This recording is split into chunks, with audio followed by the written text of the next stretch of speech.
This is the Morning Drive Podcast from Double T 97.3, presented by Cantex Roofing and Construction.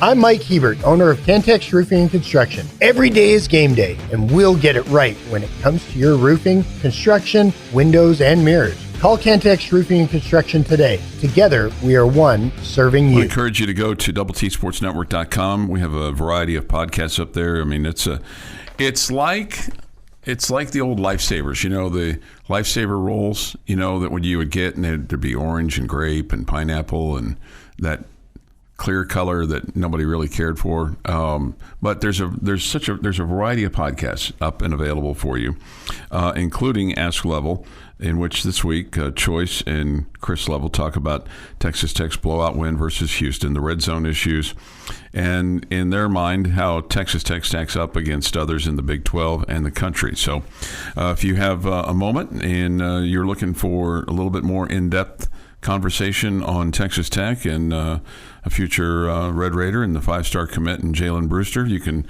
go to doubleTSportsNetwork.com and click on the Ask Level podcast and educate yourself a little bit more. So, and there's a variety of articles up there as well to take a look at to keeping you up to speed on things.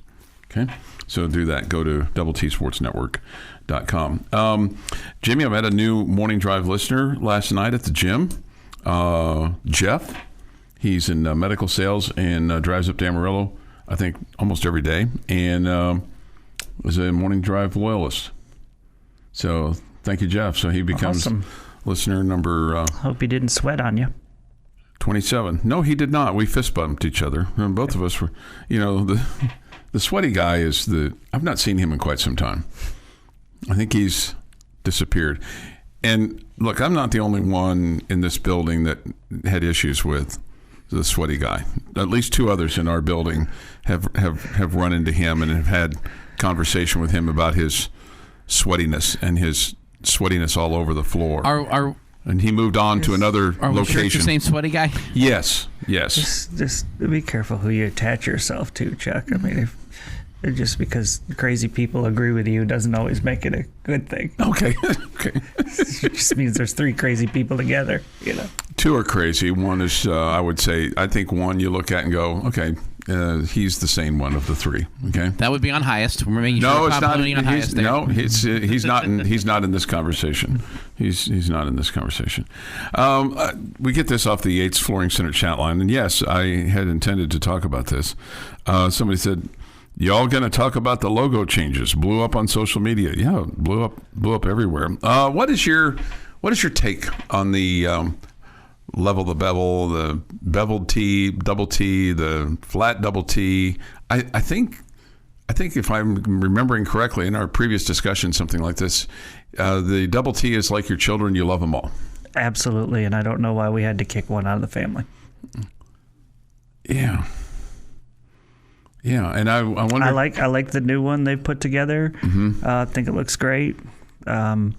I think I prefer a little bit the brighter red that was in the old one than is in this new current one. This new one we're moving towards, but I think it looks great. I think it's cool. All the other different logos that they've tweaked look pretty good as well. Mm-hmm. I mean, it's Texas Tech. It's our colors. I'm a fan. I love that we have been using the beveled one, and I love that we have been using the flat one from time to time. Whether it be on the uniforms of our players or helmets or jerseys or shirts, or whether it be on polos that you can buy at the store or whatever. I love that we had both, and I'm a little, and I know that the university is still going to use the beveled one. Okay, but the athletics department is only going to use the new one. I'm disappointed we got rid of one of them because I thought it was cool that we could use both. Okay. Yeah, and so I had this funny thought as I was leaving my house this morning. I was like, so now are we going to have a throwback to the bevel at some point in time? One of our throwback uniforms. We're going to throw it back to the bevel this week.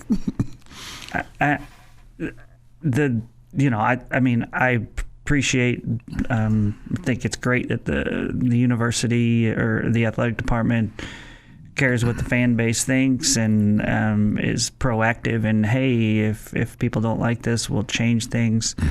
My guesstimation always that the loud minority was the one that hated the beveled one so much. I didn't think that was the majority. I assumed that was the loud minority. They said they've done focus groups and all that and found out that is inaccurate from what I have believed to be true.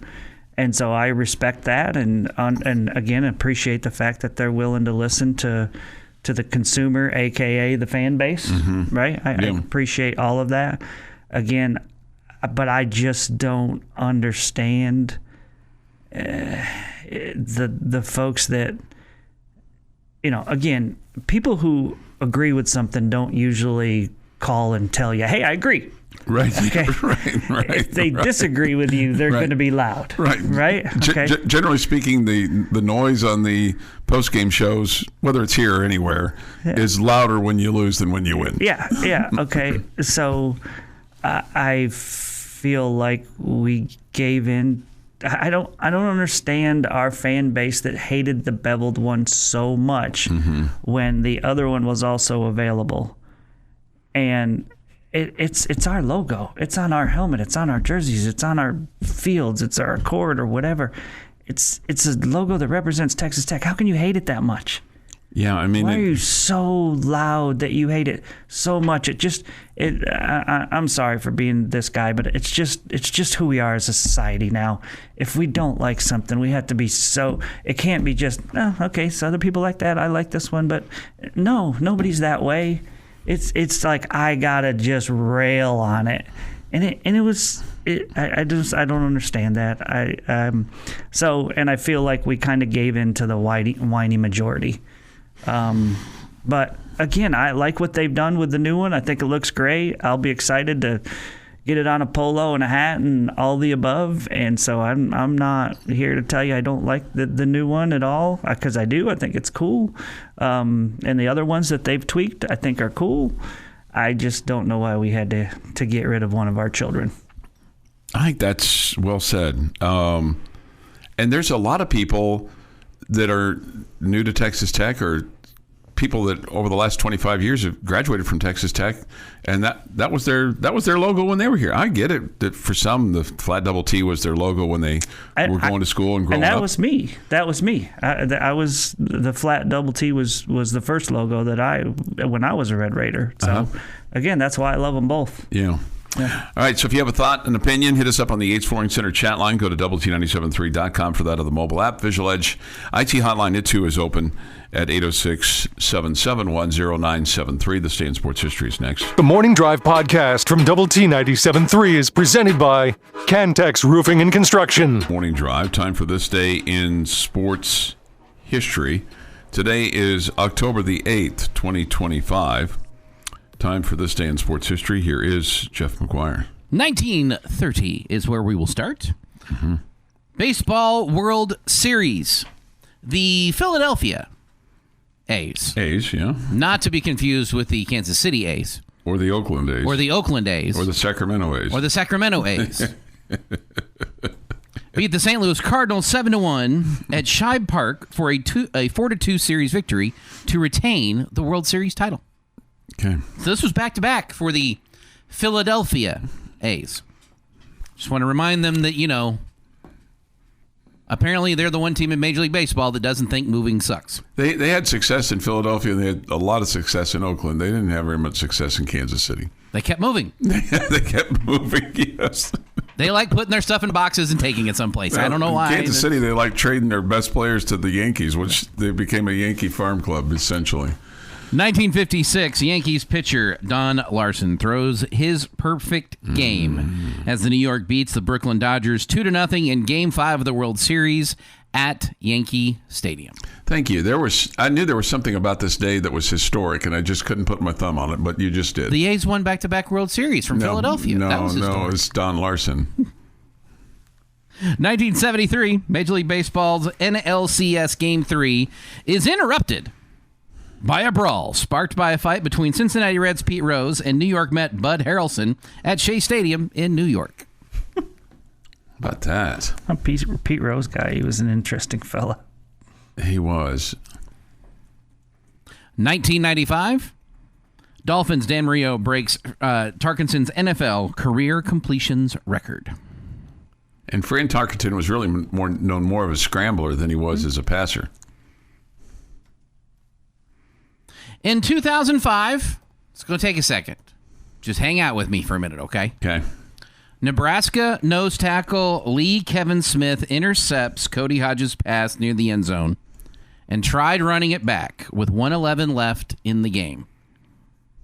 Then Brian Keegan pried the ball loose with Danny Amendola recovering to set up the Red Raiders at the Nebraska 18. On 4th and 2 from the 10, Hodges threw into the end zone where a diving Joe Filani pulled the ball in for the winning touchdown. Tech beats Nebraska 34-31. That was here, is that correct? In Lincoln. In Lincoln, okay. So what year? 2005. So the next year, I go to Omaha for the first time, just with a couple of friends to go watch the College World Series. And I finagle my way into calling Nebraska and saying, hey, a few media members were coming up to cover the College World Series. We wanted to check out the facilities in Lincoln. Could we get a tour? And so they originally tell us, no, nobody's here to do it. Well, like as we're traveling up there, I get a call from somebody in the athletic department, and they say, hey, we got this older gentleman who kind of works for us part-time, and he said he'd be happy to give you guys a tour. And because nobody else is really around. And so we went. And this guy, I mean, he gave us the greatest tour ever. He was such a nice gentleman. I mean, the people in Lincoln and Nebraska are great, just as everybody tells you about, right? And so, anyway, he takes us everywhere. I mean, we're in offices and locker rooms, and this dude, because there's nobody else around. And You're getting the tour. You're getting the greatest tour ever. And he's got all the history in his mind. Sure, yes, right. And so he takes us and he goes, well, I guess I can't let you run out there on the field, like on the midfield or whatever, but he goes, you can take a step out there in the end zone if you want to. And so me and a friend, we reenacted Joel Filani's game-winning touchdown reception right where he did it earlier or the year before. So, that's awesome. Yeah. Bravo, sir. Yes, it was. And to you and to your tour guide. He laughed at us. He thought we were funny. It is National Pierogi Day. What is pierogi? Ha ha! You have fallen into the trap. You waited. I provided. Pierogies are soft-filled dumplings originated from Central and Eastern Europe, typically filled with savory ingredients like potatoes, farmer's cheese, and sauerkraut, or with sweet options like fruit, and are often served boiled or fried with toppings such as sour cream and melted butter. It's also National Salmon Day. Not near as much fun. Salmon's good and all, but it's not like, fried fruit in a nice little shell. Yeah. Happy birthday, Bruno Mars is 41, Matt Damon 55, Sigourney Weaver 76, and Chevy Chase is 82. Chevy Chase is 82. 82. Wow. Makes me feel old. And on this day in 1871, flames spark in the Chicago barn near Patrick and Catherine O'Leary, igniting a 2-day blaze that kills between 200 and 300 people, destroying 17,450 buildings, leaves 100,000 people homeless, and causes an estimated $200 million in 1871 dollars, more like $4 billion today in damages. Legend has it that a cow kicked over a lantern in the O'Leary's barn and started the fire. But other theories are that humans or even a comet may have been responsible for the event that left 4 square miles of the Windy City, including its business district, in ruins. Another fun fact about this is one of 5 great fires in 1871 in the Midwest due to massive drought, high winds, and fires across the area. And that is this day in sports history. All right, this day in sports history. Thank you, Jeff. All right, some things here from the Yates Flooring Center chat line. Okay, I spent most of my life not having an opinion on things like logo. Whatever was selected was just fine. Our colors are red and black. The new logo is all red. I don't like it. Okay. It's trimmed in black, isn't it? Trimmed in white. Trimmed in white. Okay, my bad. Trimmed in white. As someone in their late 20s, I'm one that loves the flat double T. I feel like it represents a more classic, rugged version of Texas Tech and gives a more blue-collar feel to a double T. The beveled one was just too modern and sleek for Lubbock, in my opinion. But I guess that was just my parents teaching me right to love the flat double T. Okay. I never really thought of us as if it is a blue-collar feel and too modern and sleek. Well, I think Lubbock has a blue collar feel. I'll agree with that. Yeah. I don't know about. I'm talking about the double T. I don't feel like we can't be modern and sleek here. Also, though. Yeah, we sure can. Yeah, best of both worlds. I'm very much like JL. I love any and all the double T's because it represents the school that I love. I don't understand why we have to discard or get rid of any of them. Is there a reason why we chose to no longer use the beveled double T? That from 1M. Okay.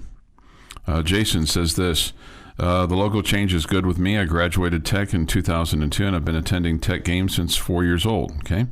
I like how each design allows me to reminisce different eras, Spike era, Leach era, and now Joey, Campbell, Womble era, Wreckham, all day, every day. Thank you, Cody. Somebody reminds we also beat them there in 2009 with regard to Nebraska. Yes. And Robert puts just a little salt in the wound because I loved him when he played for the Royals. He was my favorite player. I hated it when they traded him, and he became a Yankee killer for a lot of teams. He says this, Sweet Lou sure looked good in pinstripes, didn't he, Chuck? Yeah, Sweet Lou Piniella. He wore number 9 for the Royals, and then after he left Kansas City, his subsequent stops, he was always number 14. But yeah, he was a good one. There's no question about it. Your daily dose of sports and fun. This is the Morning Drive Podcast from Double T 97.3, presented by Cantex Roofing and Construction. Jamie Lent and Jeff McGuire. I'm Chuck Heinz. I will tell you this. When you look at the top 25 schedule for this week, Jamie, with a victory, there's going to be an opportunity to move up. And this might be one of those weeks. I really don't want to do this, but Missouri, number 14, plays at home against number 8, Alabama, which is right above Texas Tech. So it'd be best for Missouri to win over Alabama. They're undefeated, and they're 1-0 in the SEC. Also on tap is number 3, Oregon, playing host to number 7, Indiana. I just feel like if that game is single digits, I'll be shocked. But I feel like Oregon's probably going to win that game by 10 or more. Yeah, I would bet the same thing. And Indiana again is number 7. I feel like Texas rises up for this game. They take on Oklahoma. Oklahoma is number 6. Boy, Brett Venables has kind of righted his ship, hasn't he? Yeah. You know, all the people that wanted to get rid of him last year and the year before seems to have kind of got things in a better spot for himself. Sure. And then number 5, A&M plays host to Florida. A&M is undefeated, 2-0 in SEC play. So those are among the games that are involving top 10 teams this coming weekend. So anyway, so with a win and with a couple of losses, you could be 6th or 7th. Mm-hmm. Pretty easily. So God, if I don't think Illinois is going to beat Ohio State. They seem to be. They're having this kind of up and down. Well, they're 5-1. I mean, I'm going to say up and down, but the loss was a bad loss. They were really down that day. Yeah, they were really down that day. Yes. So I want the Red Raiders to adopt the rule that all of us strive to achieve. And Chuck has talked about it, and I've talked about it. Other people in the building have talked about it. They should worry about Texas Tech. That's a big job. Got to take care of yourself. That's the one we should focus on. No doubt. Don't worry about the top. Don't worry about the rankings. Right. You got a big job to take care of. It's called you. Yeah. Let other things worry about other things. Yeah. They have their own problems. We have ours to fix here. Yeah. We got penalties to deal with. We got drops to deal with. Mm-hmm. We've got more praise for Jacob Rodriguez that needs to happen. I mean, we got our own problems here. Mm-hmm. Let's focus on us. Okay. We got Kansas this week for homecoming. We got field goal kickers that are running in and out, left and right, I mean, it's mass hysteria on the field. We got work to do. Mass hysteria. Every time we think Jacoby Williams is our guy, then Cam Dickey does something, right? Well, that's a good problem. Yeah, it's a 1-2 punch, right? That's this person says this. I want to ride the 9 spot for a little bit. Okay, all right. That's fair. Somebody asked me this question: does Kansas have a good offensive line? I don't know. I'll just say they're decent. I'll just say this: when you look at what their offense has produced, they must, right? I don't know that their O-line is as good as Utah, but it's better than Houston. I'll say that. I'll say they're between the two. And I'll go back to what I didn't have a whole lot of tough time with the O-line of Utah. No, we did not. No, and I'll go back to what I said. I just don't think they can stop you. I don't think they can stop Texas Tech, and but they've provided protection and holes for Jalen Daniels that you can't afford to just sit back on your heels, right? And when you look at their offense, when have you seen this defense sit back on their heels? Haven't. Yeah. Right. I mean, their center is 330 pounds. He's from Katy. Okay, the left tackle is 6'7", 315 from Lawrence. The left guard is 6'3", 305 from Southfield, Michigan. The right guard is from Jacksonville, Florida. He's 6'4", 320. The backup is 6'7", 315 from Dexter, Michigan. They're big boys. The right tackle is from Chicago. He's 6'6", 320. The backup is 6'6", 320 from Omaha. So, I mean, that's a stout line, right? Now, can they do something with it? Well, again, their offense has been pretty good, so they can't be that bad. Right. Are you don't think they're better than Utah, do you? No. But you think they're better than Houston? Definitely better on offense. I think Houston's defense is better. Okay. I think they're... do they play each other this year, Chuck? I don't. Okay. I'd have to look. Depending on where it is, if it was in Houston, I would give Houston a chance to win that game. A good chance to win that game. Okay. I probably would put KU a little bit ahead of Houston right now, but I don't think it's a sizable gap. They do not. Their next game is Kansas State. No, their next game is us. But next game is us, then a bye week, then K-State on the 25th. They play Oklahoma State, at Arizona, at Iowa State, and they're probably finish with Utah. Probably looking ahead to Kansas State matchup. That's a trap game for them. Yeah, trap game. This is a trap game for them. Trap game versus the number 9 team in the country. Right. Yeah, but I mean... So you can play a 2-4 team. Yeah, but, man, when you look at who they finished with, I mean, they got 2 of the 3 games are on the road, and the last 2 games are real toughies at Iowa State and finishing at home against Utah. Those are challenging games. Sure. Yeah. I'm not real worried about what's going to go on at the end of the year with Kansas. No, not worried at all. Yeah. 7:22 this morning here on the morning drive. Take your thoughts and comments on the Yates Flooring Center chat line. When you just kind of look at the matchups in terms of scoring offense, Texas Tech is first in the Big 12. They're 7th. Total offense, you're first. They're 7th. Rushing offense, you're 6th. They're 8th. Passing offense, you're first. They're 6th. Scoring defense, Texas Tech is first, Kansas is 8th.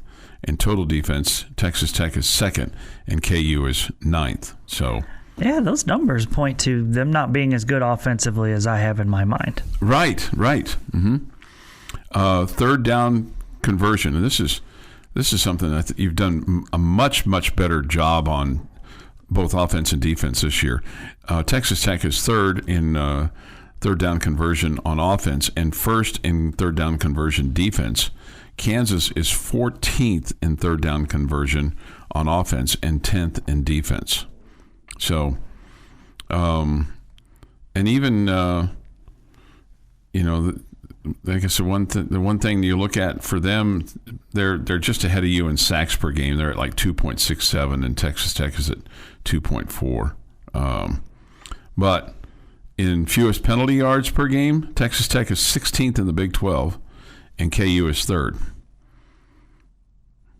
Okay. So that's a point of emphasis for improvement. Obviously, you can only go up. And then in turnover margin, Texas Tech is 1st and Kansas is 8th in the Big 12. And again, we're only a couple of games in, but those margins will start to hopefully they'll stay the same for Texas Tech, as you're kind of moving forward. You can look at that in game 7 or 8 in terms of the Big 12 and go, hey, you're still doing really, really well. That would lead to a big season for the Red Raiders. Number 9, Texas Tech against the Kansas Jayhawks on Saturday. We'll have Optimum Game Day Live coverage at 7 a.m. for you on Double T 97.3. The kick is at 6:30. Jamie's question of the day is next on Double T 97.3. This is the Morning Drive Podcast from Double T 97.3, presented by Cantex Roofing and Construction. Jamie's question of the day on Double T 97.3 is brought to you by Connecticut of West Texas. All right, gentlemen, we're talking Big 12 quarterbacks today. My question for you guys is to rank the Big 12 quarterbacks. I'm going to give you 4 spots. Okay. The top 4. Okay. Give me the top 4. Okay. My question or my point here is today is wanting to see where you think Baron Morton fits into that group, or maybe he doesn't. Okay. Gotta make sure I got 4 in mind, to be quite honest with you. Okay. Okay. You guys want to go 5? Does that make it easier for you? No. Okay. You want to go 3? I just had to get everybody's name, to be just quite honest with you. Okay. I don't know that I could have. I don't know that the conference has a dominating quarterback, so I don't know who I want to put number 1. Baron Morton could easily be number 1. He could, when it comes to actual ability to throw the football and make the right reads. I think it's such a huddle at the top that you could pick any of the top 6 and they'd be the number 1 guy. It's not like the years past where there's been one dominant or 2 dominant guys and everybody else chasing them. That's where I'm like, okay, what are we going to do here? Which straw am I pulling first? Mm-hmm. Is that fair? Yeah, I don't know, man. This is sports talk radio. I mean, you couldn't be more of a politician there. It's sports conversation, man. I get that they're all close. That's why we're having the conversation. If you're going by QBR rating, just so if you're going by that, it's Brendan Sorsby from Cincinnati, Jalen Daniels from Kansas, Josh Hoover from TCU, and Sawyer Robertson from Baylor. Okay, Baron Morton on this list is 9th on that list. I'm going to tell you,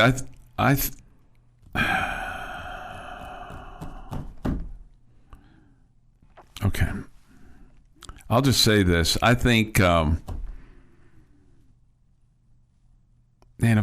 think Sawyer Robertson is one of the best quarterbacks in the Big 12. I don't know if he's the best. I kind of agree with Jeff in that there's not one that's just dominating. But you know what? He's directed his team to a couple of victories. So I'm going to say Brendan Sorsby's 1. I'm going to pick Sawyer Robertson 2. I think Jalen Daniels is really good. I'm going to pick him 3. And just because I'm just going to wear a biased hat here, I'm gonna say I'd rather have Baron Morton over anybody else in the Big 12. So I'll take him number 4. So it was a biased hat with Baron Morton, but not Jalen Daniels. No, because I think Jalen Daniels is. I think he's one of the best quarterbacks in the Big 12. Well, I would say one of the best 16, no doubt. Yeah. I didn't go that far down the list. All right, I'm going to go Daniels 1 because we're playing him this week.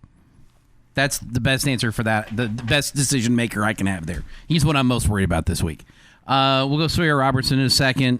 I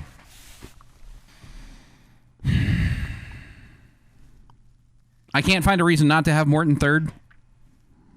I would love one. I don't have one, so I'm going to put him there. And we'll go... Gosh, do I vomit in my mouth and put TCU Hoovers as the number 4 guy in the conference? Yeah, I guess. There. I pulled my strings. Leave me alone. Oh, boy. It's such a huddled mess. This was another one I didn't think was going to be this difficult. Number 1 on my list didn't make either one of your lists, Sam Leavitt. I think he's the best quarterback in the conference with the dual threat ability, both throwing and running, and he seems to be a guy who comes up big in clutch situations, and he looks to be a great leader for that team. Just makes big plays in big spots. So Leavitt's number 1 on my list. I think Sawyer Robertson probably has the best chance to be a really good NFL quarterback, and I have him 2 on my list. Josh Hoover has looked not good at all the last 2 weeks. He has been punted down my list. He would have been pretty high previously. I think I'm going with Brendan Sorsby as number 3 on my list right now, and Baron Morton number 4. You putting Jalen Daniels number 1 and you putting it number 3, man, I think he's good. I don't think he's anywhere close to as good as you guys think he is. If we weren't playing Kansas this week, he probably wouldn't be undersized, and he's a 6-year guy. Not that that matters, but I don't think he's an elite runner by any stretch of the imagination, even compared to Avery Johnson, who I think is a much better runner. I think he's a better thrower than Johnson, but I don't have him nearly as high as you guys do.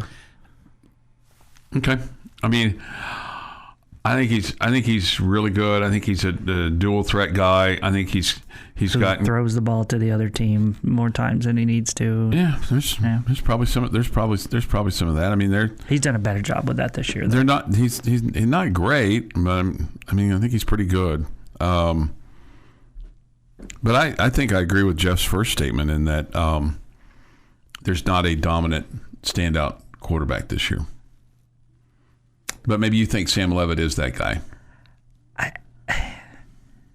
I think the top 2, Leavitt and Sawyer Robertson, I would consider them dominant standout guys. Okay. I think Josh Hoover has the potential. I just think he was okay last week, but he was really bad in that loss to Arizona State. I mean, that was totally on him. Yeah, so I don't know what's going on there. But yeah, I think previously he was number 2 on my list. Josh Hoover has never looked good in my mind. He always seems to figuratively and literally drop the ball every week. Jamie, do you think Daniels is the best quarterback that Tech will have faced to this point in the year? Yes. Yep. I think he's good. He probably is. We went 4 deep there. He probably would be 6 or so on my list. Somebody else gives you this. I wonder if Jeff's related to him to put him number 1 in front of all these other guys. We're playing him this week. That's why. If we weren't playing him this week, he would be number 2 or number 3. This person says Leavitt, Robertson, Sorsby, Daniels, Morton, Hoover. He gave you. Daniels. That's a Chuck answer there. He gave you 6. No, still, that was his top 6. He's allowed to put as many. He can go all 16 if he wants. Jalen Daniels is good until he quits in his team. Okay. Oh, suggesting some quit. Okay. QBR is the dumbest metric to use. If you can explain QBR, then use it. which nobody can. That's probably a fair statement. Your daily dose of sports and fun. This is the Morning Drive Podcast from Double T 97.3, presented by Cantex Roofing and Construction. Jamie Lent and Jeff McGuire. I'm Chuck Heinz. It's great to have you with us today on the Morning Drive. We come to you from the Yates Flooring Center chat line. Go to doublet973.com for that, or the mobile app. And the Visual Edge IT hotline is open too at 806-771-0973. Again, Yates Flooring Center chat line, go to doublet973.com. Somebody reporting, and I do not know the answer to this question. Rumor has it that one of your offensive linemen suffered a knee injury during practice yesterday. Any truth to that? Hopefully not. Well, here's when we'll know if that's true about Howard Sampson, is when they post the availability report. So that'll be coming up over the next few days. Tomorrow, so, right? Yeah, tomorrow. The first one. Mm-hmm, yeah. So you'll get a out or probable or doubtful report on him, and so that's when you'll know. And you hope that's not the case. You hope if something did happen that it was just a tweak, and that he'll be good to go, because he's your left tackle, and that's a really important position. Mm-hmm. I don't care who you're playing. It's a really important position. Derek says this off the Yates Flooring Center chat line with regard to Jerry Jones. I heard he said I meant to give a thumbs up. If you're confused between your thumb and your middle finger, do you really need to be in a position to run an NFL franchise? Man, if you're at that point of your life where you can't tell the difference between those two, can't control, then yeah, it feels like you need to hand the baton to somebody else. Yes. You need to probably need to be in one of those assisted living places or whatever. I don't know. Yeah, I don't know. Maybe assisted. Does he have? Could they find an assisted GM in place for him? Well, that'd be great, right? I think there's probably a lot of people that feel like they're the. Steven probably feels like that's his role. I just don't know if he's got a loud enough voice. Mm-hmm. You know, everybody says that's the case, but I don't know if that's the case. Lindale Jeff says this: can't believe nobody has hit the wall hard in Stillwater. Yeah, that's another place that's really close to. This I've said for years. OU and Oklahoma State should have to remove two rows of seating. There's about 5 to 8 yards from the field to the wall. Oklahoma State at least has padding, but I've called out their trash stadium for close to 10 years now. About time they do something. Okay. All right. This from the Yates Flooring Center chat line. Had the pleasure of watching Lubbock Cooper Liberty volleyball last night. I'm just reading exactly how it's said here. Looked really good. 35-2 on the year. Smoked Levelland. Good for them. Good for them. Let's see. That kind of gets us caught up on the main part of all that with regard to Jerry Jones and the chat line and things along those lines. All right, let me ask you this, because this came out yesterday. The NCAA, Jamie, officially adopting the portal window for FBS and FCS in 2026. It's moving the transfer portal season in college football from December to January, and now it's January the 2nd through the 16th. College football players, including grad transfers, must now wait until January 2nd to officially enter their names in the portal and initiate contact with other schools. Do we believe that second part of that sentence is going to actually happen? That's a great question. No. Great question. Because I'm going to tell you the answer to that is no. And if you're Texas Tech, I think you want it to be no. If you're a fan of any school, you want it to be no, because you want your guys to reach out. Now, your representative probably, it's like anything else. It's like any kind of free agency with the pro sports, right? I didn't talk to him. Now, if my agent did, I'm not aware of that. Right? Yeah. That's how that'll go. Sure. Absolutely. And that's how that'll go. They'll just work around it. This transfer portal window opens one day after the college football playoff quarterfinals conclude. Players on the teams competing in the College Football National Championship on January 19th will get an additional 5-day period from January 20 to 24 to enter the portal after their season ends. Okay, I think that's good news. That's good news. Sure. That makes sense, right? Yep. Because if let's say you're part of that team, and you're a backup, or you're maybe even the third string, and you realize, hey, there's no room for me here, but I want to enjoy the ride that I've been on since, for a year, because I worked my tail off, and in the off season and during the season, I was on the scout team, and I've done all this work, and I'd like to be there when I think confetti falls. Where the problem is when those guys feel like, hey, I need to get in the portal now because spots are getting taken Sure, up. there's that too. Yeah.